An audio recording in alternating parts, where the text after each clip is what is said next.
It is exactly 8 p.m. and welcome to UBC News Tonight. My name is Sharon Kyomugisha with Nakakoni Elizabeth on sign language. Let's take a look at our top stories of the day.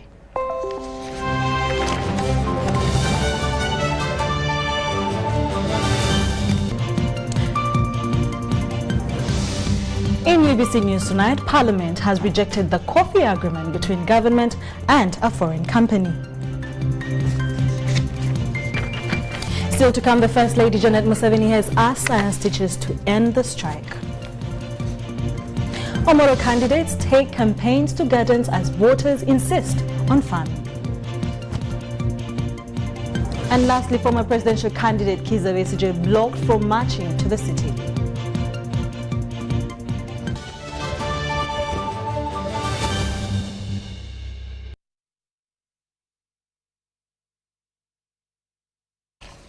Welcome once again to UBC News Tonight. Today on the 19th of May 2022. In our top stories of the day, the First Lady and Minister of Education and Sports, Mrs. Janet Museveni, has called upon science teachers across the country to be patriotic and return to work as government finds solutions to address their demands.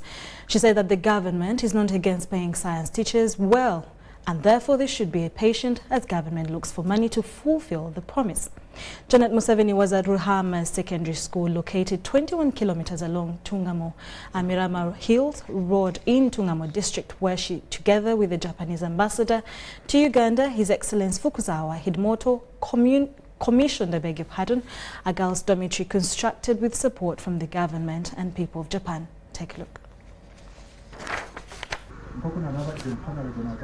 The First Lady and Minister of Education and Sports, Mrs. Janet Museveni, has called upon science teachers across the country to be patriotic and return to work as government finds solutions to address their demands.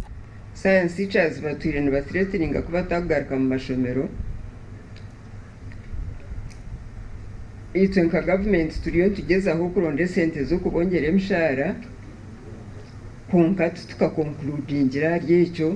Because we are still doing the budgeting, we have not concluded the national budget, annual budget. Kutangaza science teachers nkutubakagarikire mu mashomero. Mbwe nabona bantu ki abakunde kihanga ryabo. She said that government is not against paying science teachers well, and therefore they should be patient as government looks for more money to fulfill the promise. I wanted now to share that since I've been in the Ministry of Education, we have tried to build schools, secondary schools for sub-counties. And the secondary schools we have built now are the secondary schools that have teachers' houses. So the NRM government has been in this struggle to ensure that we have infrastructure, especially for education and for health. Mrs. Museveni was at Ruhama Secondary School, located 21 kilometers along Ntungamo Mirama Hills Road in Ntungamo District, where she, together with the Japanese ambassador to Uganda, His Excellency Fukuzawa Hidemoto, commissioned a girls' dormitory constructed with support from the government and the people of Japan. I wanted to really applaud the ambassador, the Japanese ambassador, and to thank him because I was asking him how he thought about coming to this district. Funds totaling to over 290 million Uganda shillings enabled the construction of the standard girls' dormitory with hygiene and sanitary needs facilities, a matron's room, and a solar energy provision. The dormitory is equipped with 60 double-decker beds, 121 mattresses, 121 mosquito nets, cabinets, and furniture for the matron's room. The ambassador of Japan to Uganda, His Excellency Fukuzawa Hidemoto, said the support is part of the grant assistance for grassroots human security projects and scheme administered by the Embassy of Japan to fund community development projects which uplift the life at the grassroots level. Up to now, we have handed over 274 primary schools, secondary schools, health center. The concept of these projects, which I understand, is similar to the United Nations, which they say nobody's left behind. What's more important is that some are born in rich families, some are born in poor families. And we think that the basic things are education and health. So what we are trying to do is, through these projects, we want to have more children have opportunities, which is the future of this country.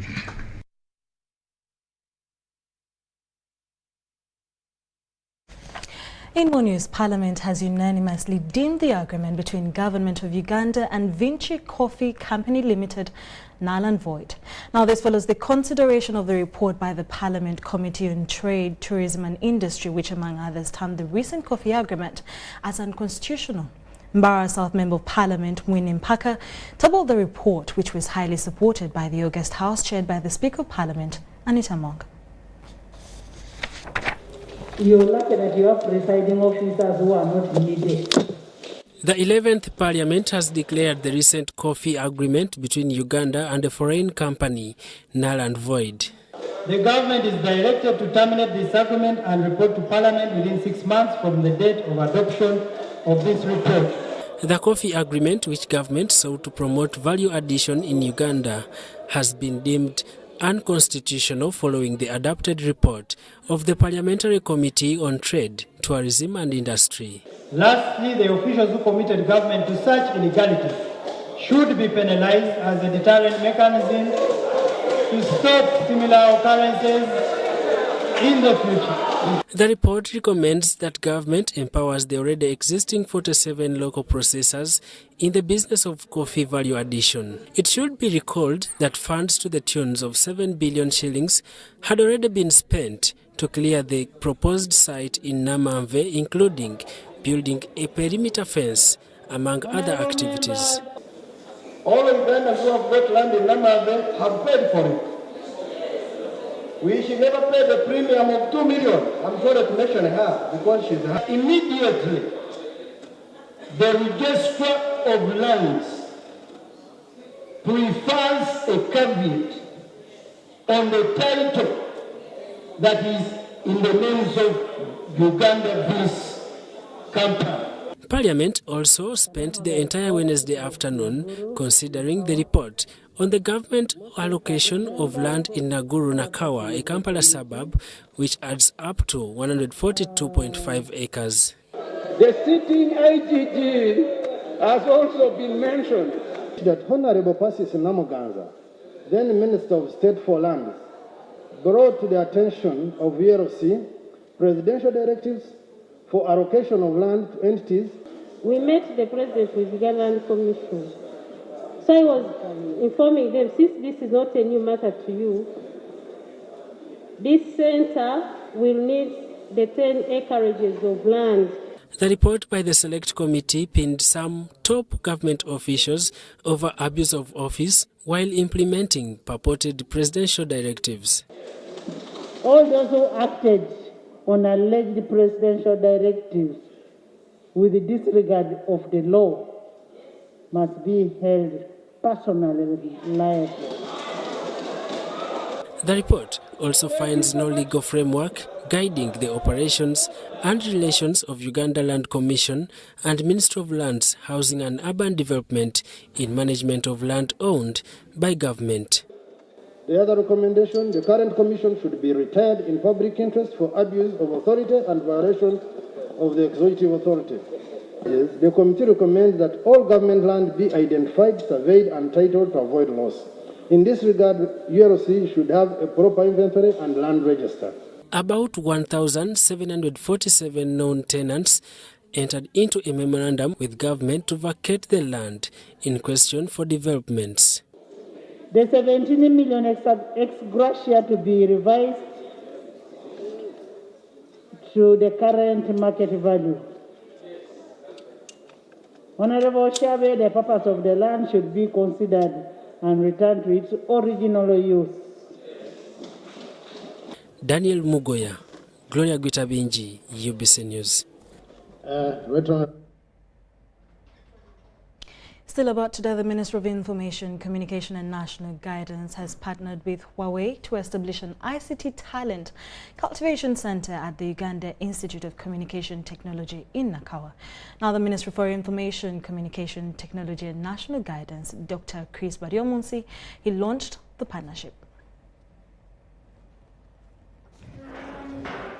A memorandum of understanding on sharing and co-creation of educational programs to learners has been signed between the Ministry of ICT and National Guidance and Huawei Technologies. Sharing or creation of educational materials and resources. Huawei being high up there in technology, they have, resources that we can ride on and leapfrog to get the skills that we want at no cost. Building a talent alliance through certification promotion and talent cultivation, and then Huawei certifications will begin immediately. Then undertaking additional enterprise needs for ICT talents that are needed out there. This was at a function officiated by the Minister for Information, Communication Technology and National Guidance, Dr. Chris Baryomunsi. Ladies and gentlemen, the collaboration Huawei has with our universities to ensure that we entrench and deepen the teaching and the skilling of our young people is one way of building capacity for our younger population, not only to be innovative, but also open the doors. You have heard of the efforts we are pursuing to create an ecosystem, an environment that will facilitate BPOs, business process outsourcing. Therefore, training thousands of our people for free is a wonderful move. Thank you so much. I congratulate you all. Huawei Technology is committed to equip the center with the updated technologies and certify talented innovators for global job market. And access to latest technologies and Huawei e-learning resources. The third, access to industry standard simulation tools. The fourth, industry standard ICT training and certification for students. Airtel Uganda pledged to provide opportunities for practice.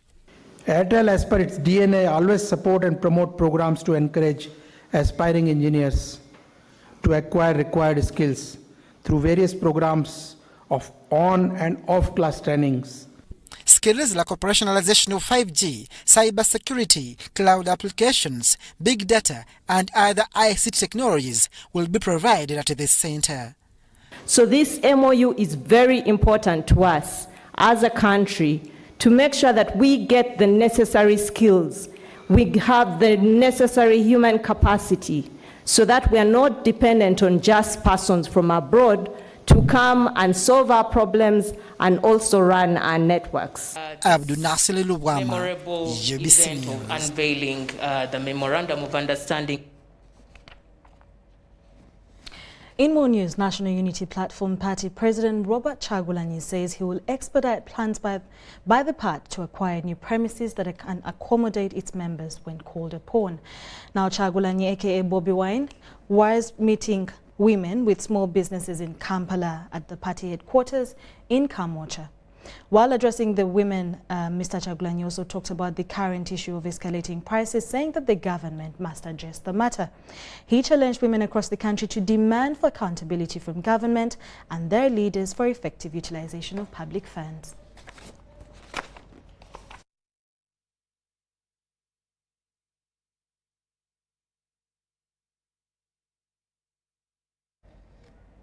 It was not business as usual in Kasangati town this Thursday as police blocked former presidential candidate Dr. Kizza Besigye from walking to the city centre. Besigye says he's protesting against the high commodity prices, and we have the details from Jane Kyomugisha.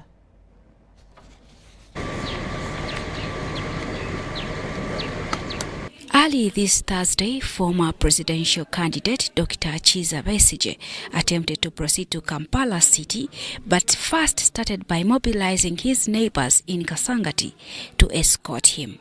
Police, however, blocked him from proceeding as he attempted to mobilize residents in a campaign dubbed Reawakening Citizens in the face of skyrocketing commodity prices.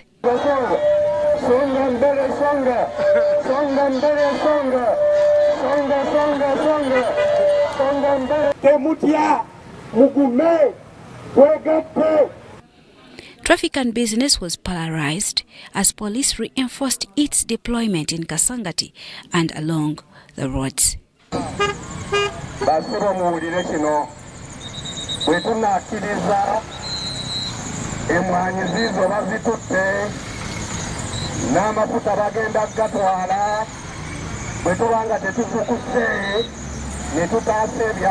By press time, Dr. Besigye and his team were still blocked by police in Kasangati town.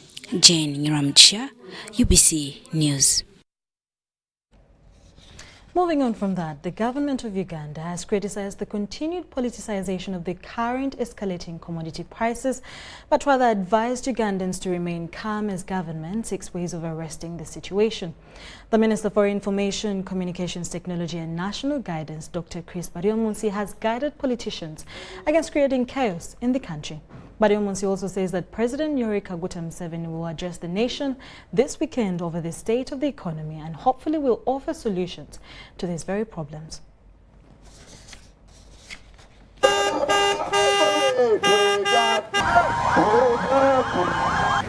We are hopeful that when the external conditions stabilize, like the supply, demand factors related to the post-COVID environment, they are soon going to stabilize.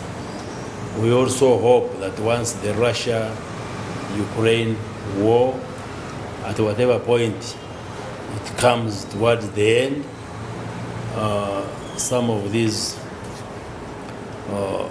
dynamics will definitely change.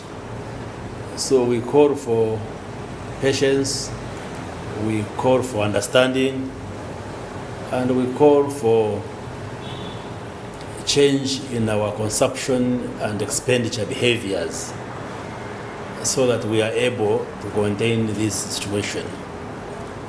We condemn all those who want to use this situation to just do politicking, to play politics, to incite the population.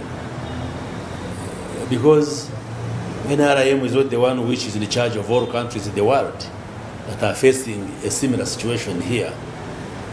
And we are doing all it takes as a government to contain the situation. We are not desirous of announcing measures which do not make economic sense, because there are those who are arguing that we should cut taxes, we should give subsidies and the other incentives, and we have studied all these proposals and we find most of them not to make economic sense. For instance, if you announce that you have reduced the tax on fuel, it does not necessarily mean that the price of fuel will come down, but rather you are going to see the black market now thriving, which will cause more scarcity of fuel, and that even can hike the price of fuel and it goes higher than what we expected. So we've studied all this. We think that in the prevailing circumstances, we need to focus on supporting and empowering Ugandans to engage more in production so that we can boost our economy. His Excellency the President of Uganda, will be addressing the public on media platforms on Sunday at 8 p.m. and will be able to give further guidance on the issue of commodity prices and many other issues that are in the country. And therefore we appeal to the population to remain calm. We ask politicians, government or opposition, to guide the people appropriately, but not to use this situation to just do politicking, which does not solve the problem at hand. The Parliament Committee, in more stories from that, I beg your pardon, the President of the Republic of Uganda, General Yoweri Museveni, is scheduled to address the country on the current economic situation. Now, a section of members of Parliament want him to address and focus on rising commodity prices, security in Karamoja, and tax waiver on some petroleum products. The President should address his program for Sunday, the 22nd May 2022 at State House, Nakasero. The time will be 8 p.m. on Sunday, 22nd May 2022. Ugandans will be expected to be in their sitting rooms to receive the presidential address. It is meant to focus on the economic situation in the country. These are some of the expectations from some members of Parliament. Prices of commodities like soap, sugar, etc. We hope the President to brief the country how far has the executive gone with such an issue.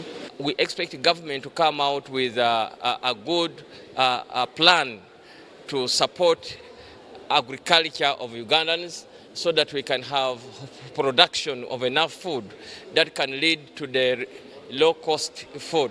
Top on the lips of many legislators is the issue of rising commodity prices. What should we do as a country? What should people do to adjust their method of living, or rather the style of living, and also the adjustment of government programs to fit in what's going through? Which incentives is the government going to ensure that the producers are subsidized, and also at the same time the taxpayers are not so much burdened with the high tax? I believe if you can address those two, that the inflation rates come down and the employment rate moves slightly up, we shall come to the period of recovery. You touch the price of fuel, you have touched the price of everything in the country. So we expect the President to tell us, to explain maybe the medications that are in place. Also of concern is the security situation in the country, with those neighboring Karamoja sub-region putting more emphasis. People always are discouraged to go and trade, to take the foodstuffs and fresh in the areas of Abim, in the areas of Kotido and Karamoja as a region. So we expect the President as well, definitely, to address the issue of insecurity in that area. The security has been improved and the people are now going to their mode of lives. But of course we need this to be sustainable, should be long-lasting. And the people of Karamoja are peaceful people. There are a few people who, of course, their lifestyle of rustling, but this one had gone beyond using guns and so on. But we applaud the UPDF, they are doing a good job. The world, Uganda inclusive, is battling with high commodity prices, including fuel, with solutions being sought from all corners. Henry Okrut, UBC. The Parliamentary Committee on Environment and Natural Resources has toured the Achua Power Dam in northern Uganda for a fact-finding mission on its operations. Achua Power Plant, commissioned in 2019, is cited among critical electricity infrastructures that is costing the taxpayer billions of shillings annually due to payment for unconsumed power, otherwise known as deemed energy. Sigoa reports. Achua Power Dam has been in the spotlight in the recent months on issues pertaining to deemed energy, where government claims to be paying billions of shillings per annum on electricity that the plant produces, but it's not consumed. It is a hell of money for which we should resolve this as quickly as possible. Let's get this power evacuated. And the responsibility will be on us as government to also get industrial parks running as quickly as possible in order for us to consume the power that the country is going to generate. Otherwise, energy is here, it is being produced, we are paying for the power we are producing, but the wananchis, the citizens are not having power. The recent Auditor General's report shows that Uganda Electricity Transmission Company, UETCL, paid up to 88 billion shillings to 13 private electricity generators during the last financial year. Achua 1 and 2 power dams in Padera district, with an installed capacity of 83 megawatts, are cited among the biggest beneficiaries of the government funds. Government delayed to negotiate for a loan for the construction of the evacuation line. and that has resulted for the loss that we are now budgeting for 193 billion to pay the developer of this plant. UETCL, a government agency with a mandate to purchase all the electricity generated in the country before selling to the distributors, defended itself from accusations by the MPs of costly and coordinated infrastructural planning. With the contracts, we have an expectation to complete the transmission line and the associated substations by March next year, which is the contractual period given. We have mentioned to the MPs that we do face a few impediments, hindrances that are likely to affect that delivery. Stakeholders attribute the challenge of dimmed energy to low demand of electricity, rigid landowners who block construction of power lines, and limited distribution and transmission networks. If you look at our financial report for the year 2020 ended 2021, we had a 17% evacuation loss with regards to these mini hydros and also the hydropower plants. We want also connectivity, distribution lines to take power to the lowest person in the community who needs power, so that all the power generated is consumed, and in that way we shall be able to do away with the dimmed energy. We are a developing country. We cannot afford to be throwing 193 billion Ugandan shillings every year. Dennis Ikoa for UBC News in northern Uganda.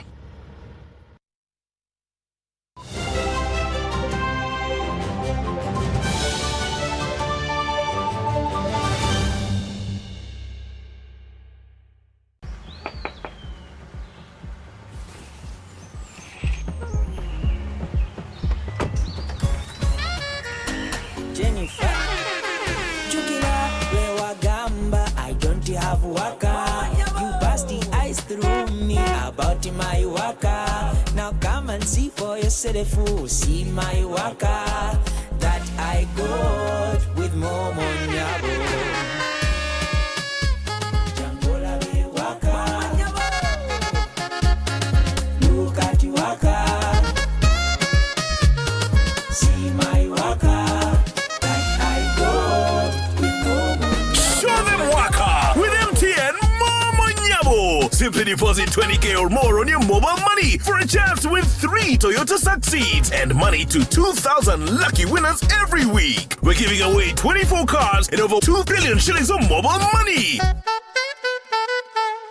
Football packages, great entertainment, sports, the local content, telenovela, the movies. There is something for everybody. Everybody, Go TV. This is where great stories live. Get the best entertainment for any budget. With GoTV, you will have great entertainment for as little as 13,000 Uganda shillings per month. GoTV, great stories, Zidiwano. GoTV Uganda, love it. Be alert. Do not share your Airtel Money PIN number with anyone. Airtel Uganda employees will never ask for your Airtel Money PIN number on call, SMS, or by email. All SIM card registrations, SIM card verifications, or SIM swaps are done at clearly branded Airtel shops and not on phone. To report any fraudulent activity, please call 100 immediately. The official calling number for Airtel promotions is 0200 100 100. Stay alert on Airtel Money. Instant, secure, borderless. The Oil and Gas Moment, brought to you by Petroleum Authority of Uganda, creating lasting value in Uganda's oil journey.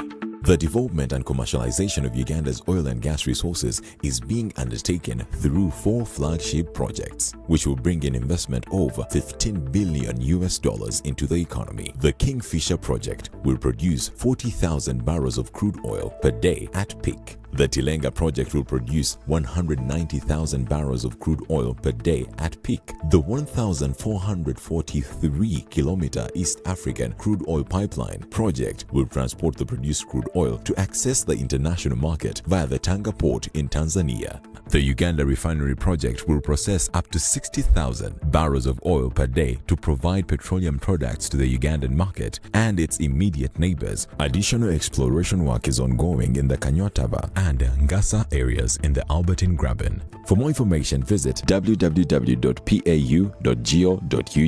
Petroleum Authority of Uganda, creating lasting value in Uganda's oil journey.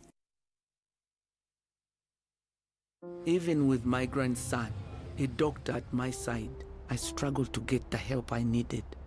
But he saw something that day. He began to work day and night. He wouldn't quit, even when people said no.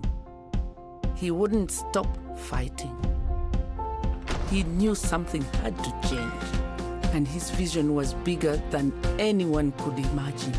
He made it possible to receive quality medical services anywhere in Uganda by simply using a phone. This is a story of a regular Ugandan just like you, who harnessed the power of technology to provide a solution for us. How about you tell us your story? UG needs more of you.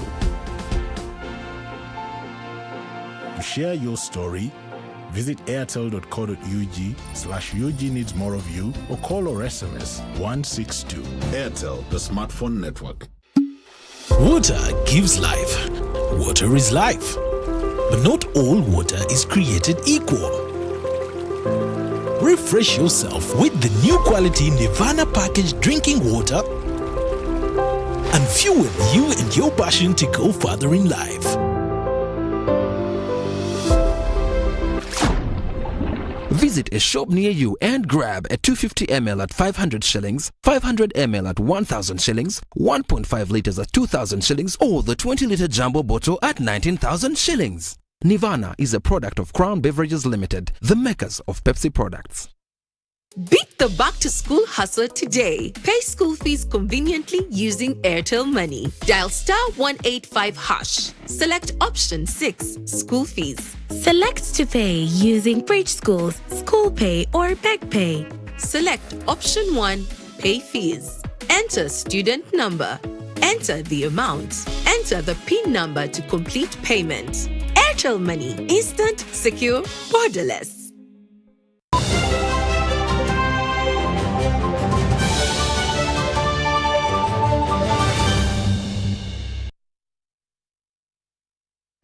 You're still watching UBC News Tonight with me, Sharon Kyomugisha and Nakakoni on Sign Language. In more stories, over 177 million shillings has been raised by a section of members of the public and companies towards the Year's Martyrs' Day celebrations at the Anglican shrines in Namgongo. Now, the event happening last night in Kampala was attended by, among other dignitaries, the Deputy Speaker of Parliament, Thomas Tayewa, ministers, members of Parliament and religious leaders. Take a look.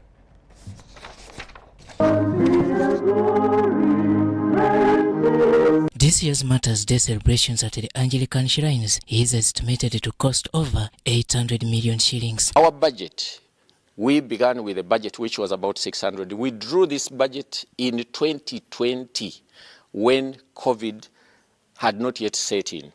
So this was the working budget we were with. But we had a general meeting 2 days ago, and we had in some adjustment, and the budget supplementary went to 800 million. The host region, which is Ankole sub-region, is still fundraising for the event. Uganda Martyrs left a lasting legacy of standing strong in one's faith, and on behalf of Post Bank, I pledge our support for this cause, and we did contribute 10 million to organize this function. So my Lord Bishops, my wife, my children and I would want to announce it as a contribution of 20 million from the direct money I get from Parliament. Last evening, over shillings 177 million was raised through pledges and hard cash. Part of this was a parliamentary pledge of 50 million shillings by the Deputy Speaker and his personal donation of 10 million shillings. All I can guarantee is our support, because this is our function. If it fails, it won't be you. You did your part. You secured this coveted opportunity of Ankole sub-region organizing.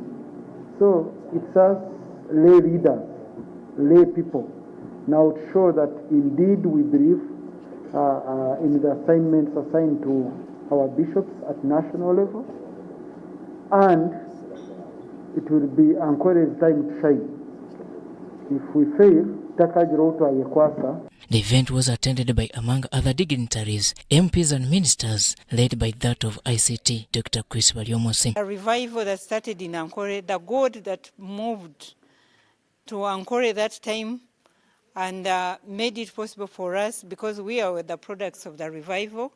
We know that it is the same God that is going to help us to have this as a success. The event requires resources, so they will be doing fundraising and resource mobilization for us to have a colorful function there. And that's why we saw all the bishops of Greater Ankore and some of the Christians gathering here this evening to raise funds.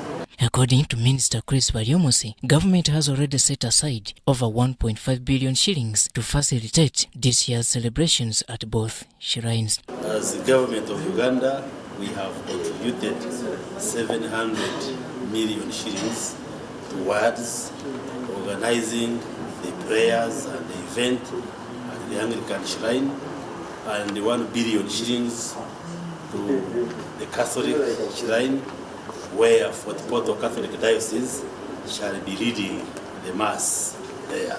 The money intends to, among other duties, cater for the following. Public address system, which we had at that time, we had budgeted for 50 million Uganda shillings.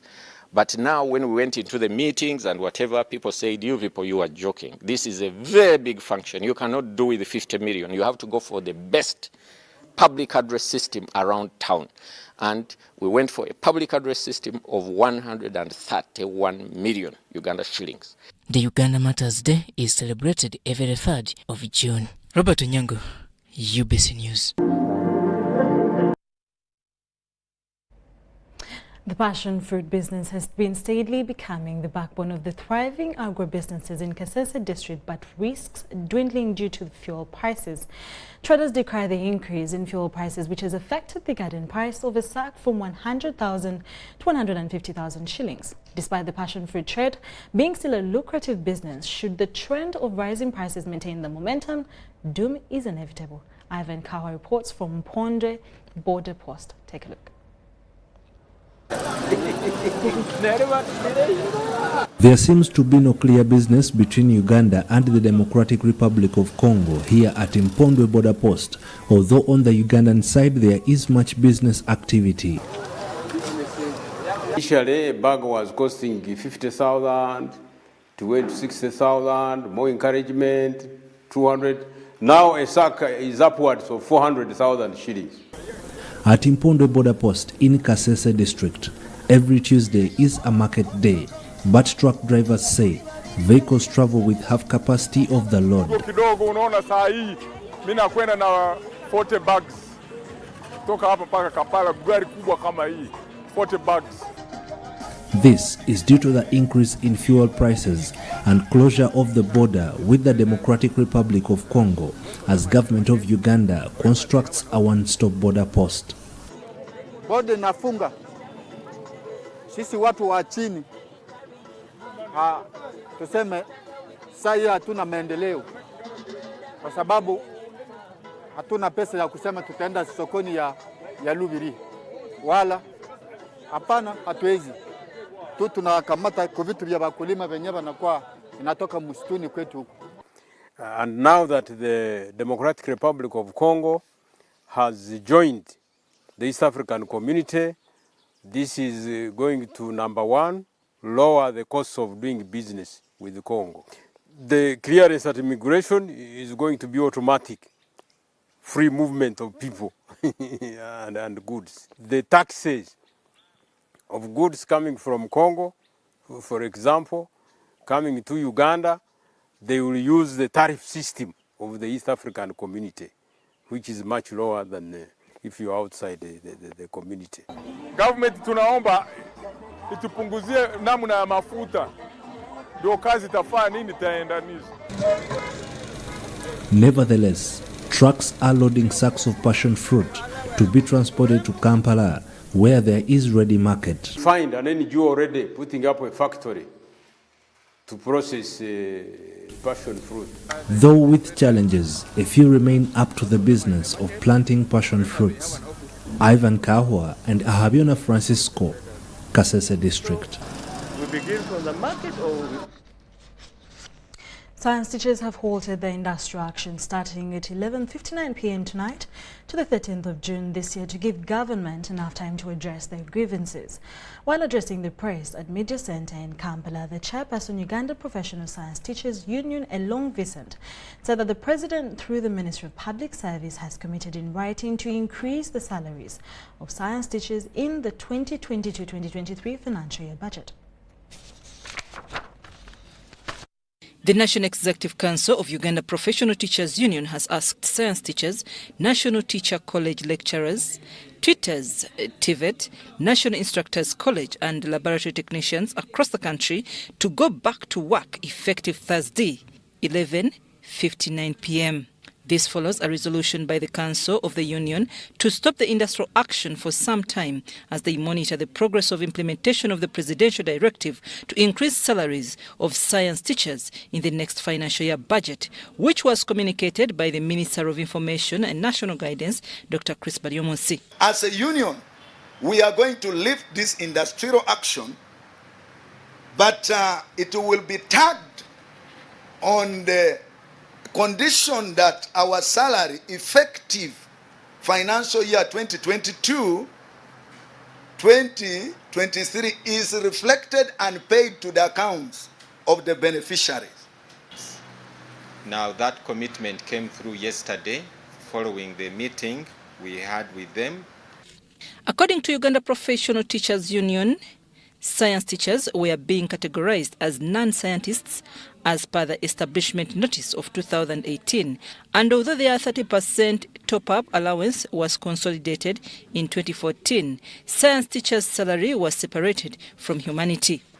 The people who are training clinical officers are earning 1.2 million, and the people they train are earning better money than them. So this is discrimination, this is marginalization. A little bit sensitive about the budgeting process, because we know that the interministerial policy papers had already moved to cabinet and they have already been passed, and the general budget was being consolidated by the budget committee. We wanted to ensure that fund is realized.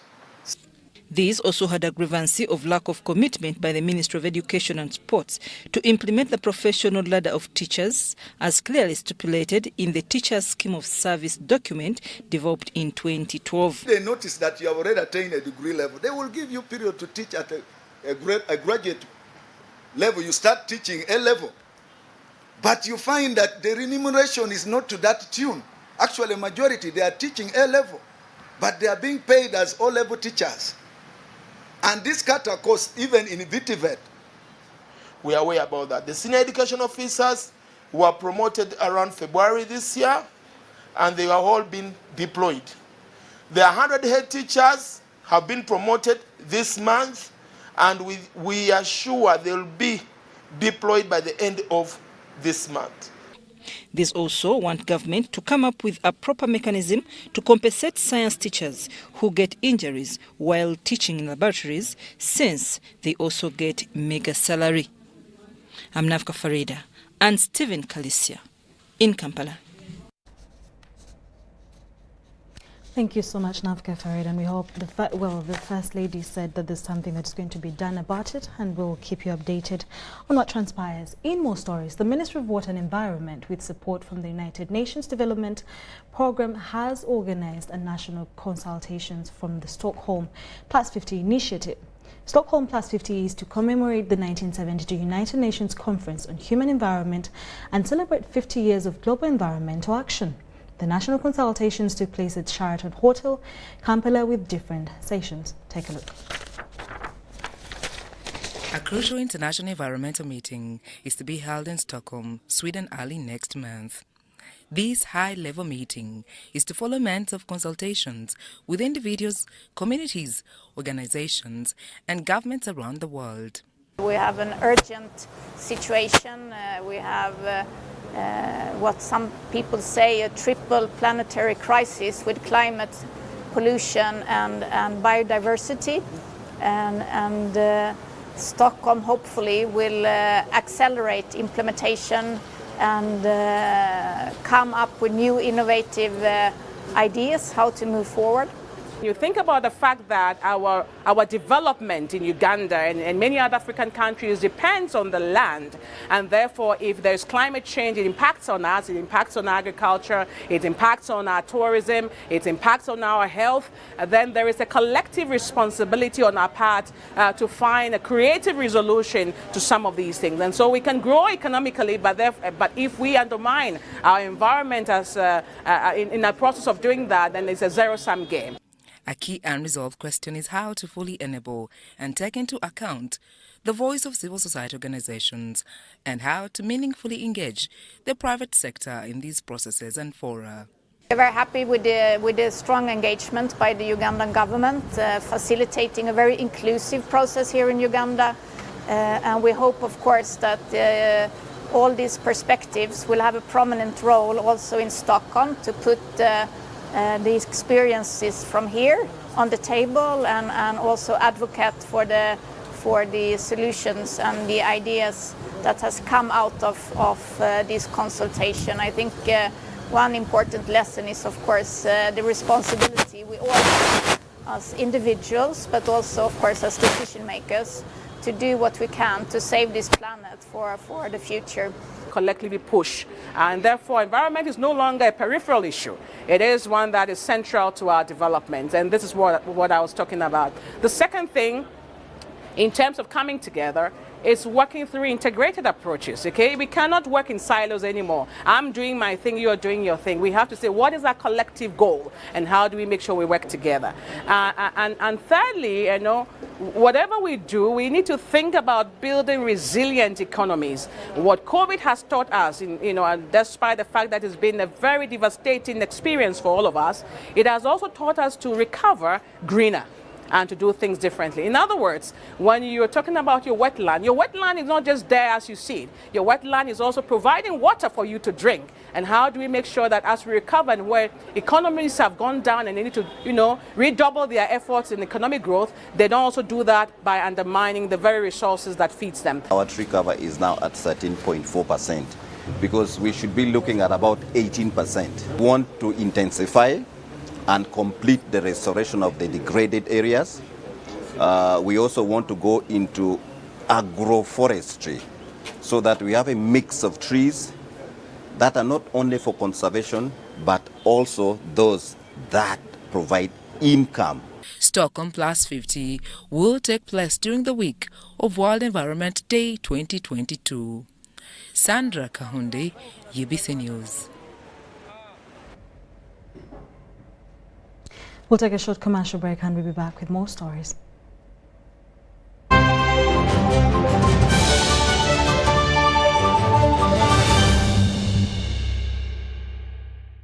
The Kabaka Birthday Run 2022 is back on Sunday, 3rd July 2022 at Lubiri Mengo. This year, the run will be physical and will be flagged off by Sabasaja Kabaka at 7 a.m. Come out in large numbers once again to Lubiri Mengo. Run for a cause to fight and end HIV by 2030. Buy your ticket today at 15,000 Uganda shillings from Airtel shops at Tobani Center, New Taxi Park, ShopRite Building, Benchwanka Street, Majestic Brands Office at Bulange Mengo. You can also buy your ticket using Airtel Money. Dial *185*5#.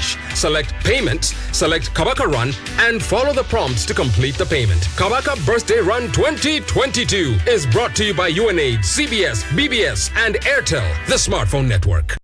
Diocese of Kigezi.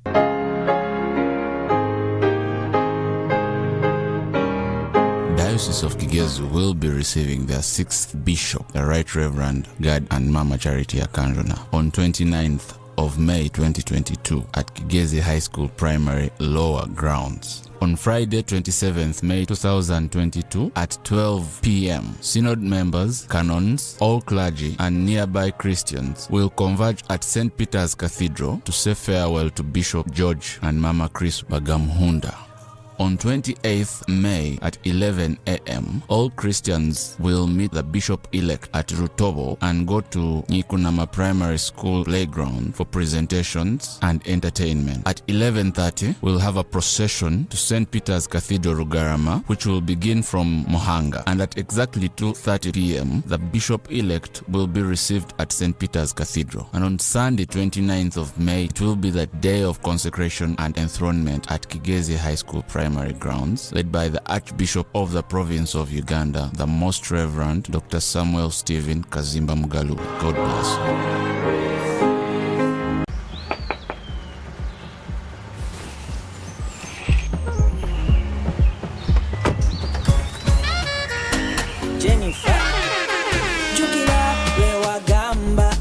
Have waka, you passed the ice through me about my waka. Now come and see for yourself, see my waka that I got with Momo Nyabo.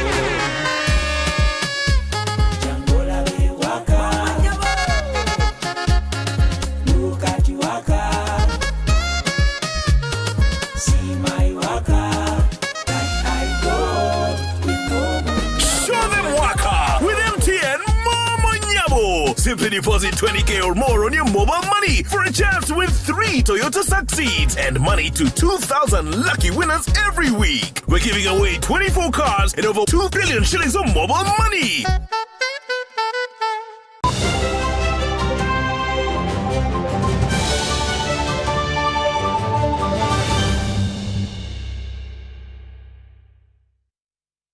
Welcome back from that short commercial break. You're still watching UBC News Tonight, and we only have about 7 minutes to come to the end of the hour.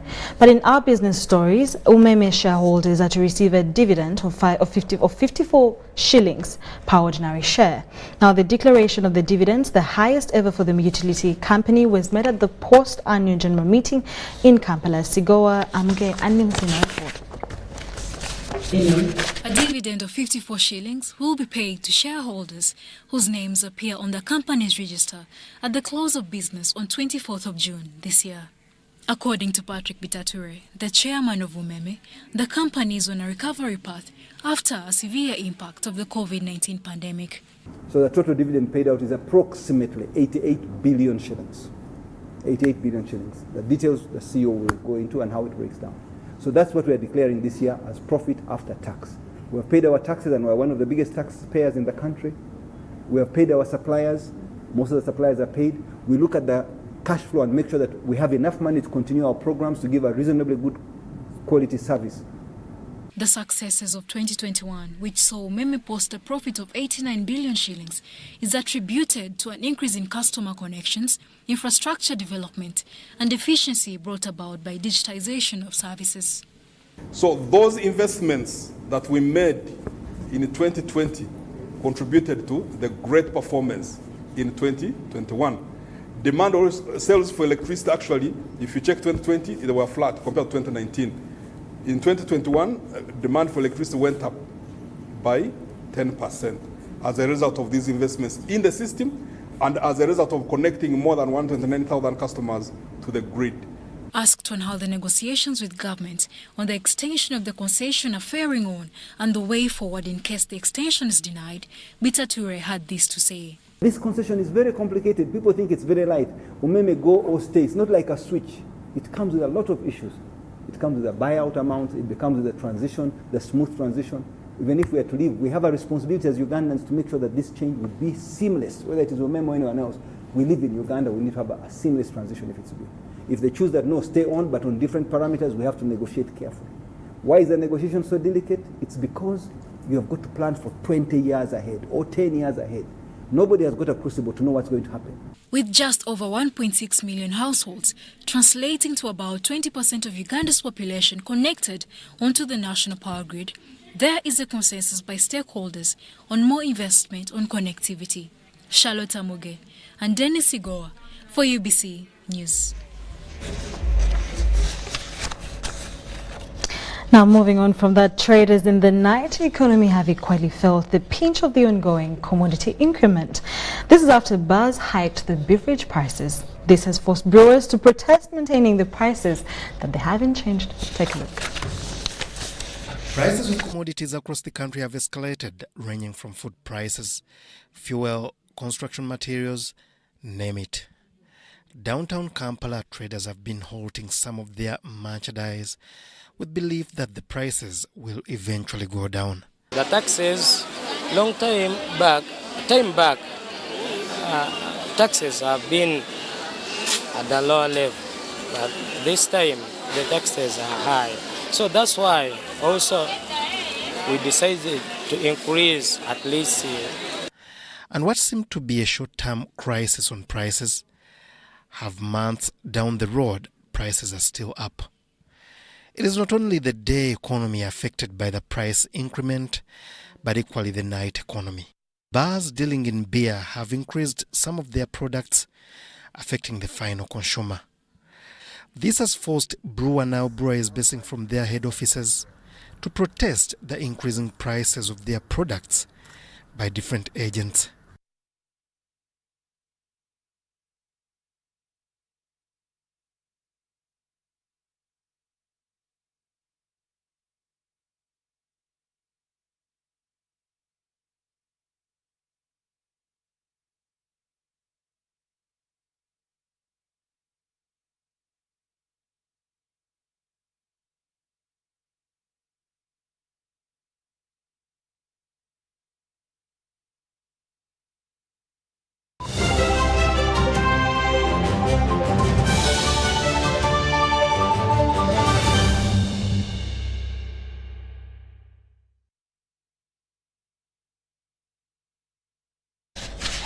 Well, in our sports stories, the sports of boxing for Uganda has, over the past years, been a good catchment that registered tremendous performances that generated medals at the international level.